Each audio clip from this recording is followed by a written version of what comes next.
Jó capítulo 28. Na verdade, há veios de onde se extrai a prata, e lugar onde se refina o ouro. O ferro tira-se da terra, e da pedra se funde o cobre. Ele põe fim às trevas e toda a extremidade ele esquadrinha. A pedra da escuridão e a sombra da morte abre um poço de mina longe dos homens, em lugares esquecidos do pé. Ficando pendentes longe dos homens, oscilam de um lado para o outro. Da terra procede o pão, mas por baixo é revolvida como por fogo. As suas pedras são o lugar da safira e tem pó de ouro. Essa verdade, essa vereda, a ave da rapina ignora, e não a viram os olhos da gralha. Nunca pisaram filhos de animais altivos, nem o feroz leão passou por ela. Ele estende a sua mão contra o rochedo e revolve os montes desde as suas raízes. Dos rochedos faz sair rios, e o seu olho vê tudo o que há de precioso. Os rios tapa e nenhuma gota sai deles, e tira à luz o que estava escondido. Porém, onde se achará sabedoria e onde está o lugar da inteligência? O homem não conhece o seu valor, e nem ela se acha na terra dos viventes. O abismo diz, não está em mim, e o mar diz, ela não está comigo. Não se dará por ela ouro fino, e nem se pesará prata em troca. E nem se pesará prata em troca dela, nem se pode comprar por ouro fino de Ofir, nem pelo precioso ônix, nem pela safira. Com ela não se pode comparar o ouro nem o cristal, nem se trocará por joia de ouro fino.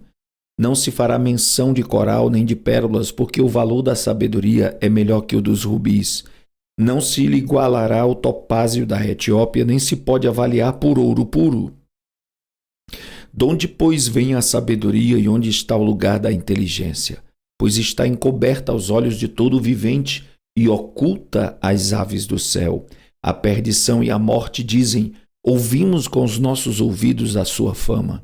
Deus entende o seu caminho e ele sabe o seu lugar.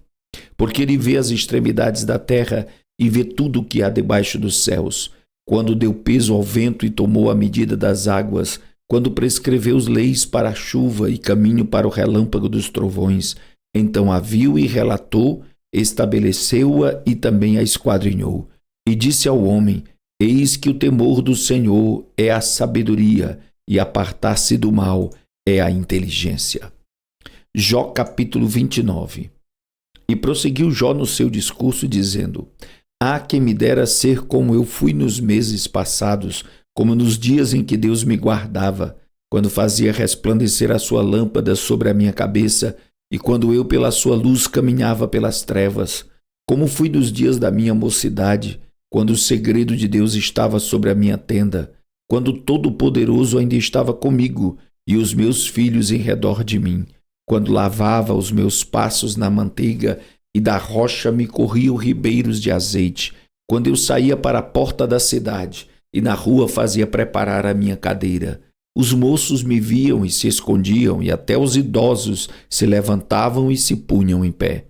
Os príncipes continham as suas palavras e punham a mão sobre a sua boca. A voz dos nobres se calava e a sua língua pegava-se ao seu paladar. Ouvindo-me algum ouvido, me tinha por bem-aventurado. Vendo-me algum olho, dava testemunho de mim. Porque eu livrava o miserável que clamava, como também o órfão que não tinha quem o socorresse. A bênção do que ia perecendo vinha sobre mim, e eu fazia rejubilar-se o coração da viúva. Vestia-me da justiça, e ela me servia de vestimenta, como manto e diadema era a minha justiça. Eu me fazia de olhos para o cego e de pés para o coxo.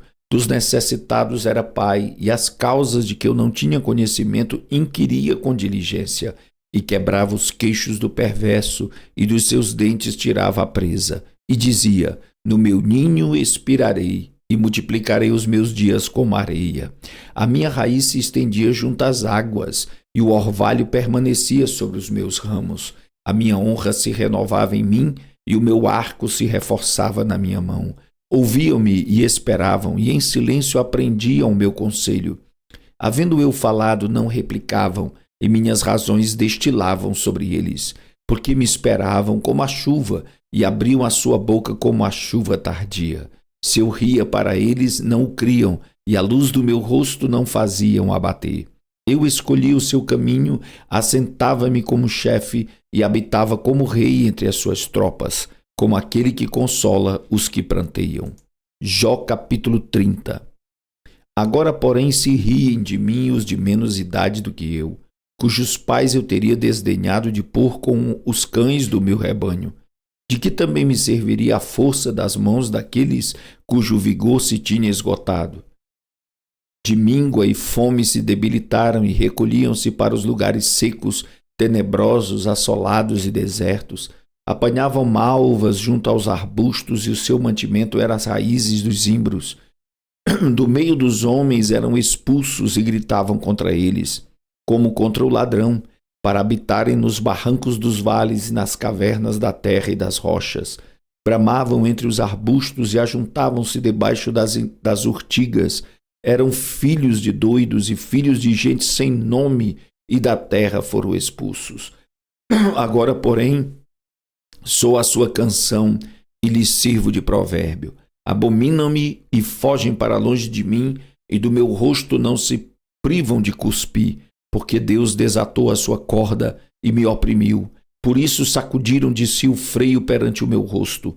À direita se levantam os moços, empurram os meus pés e preparam contra mim os seus caminhos de destruição.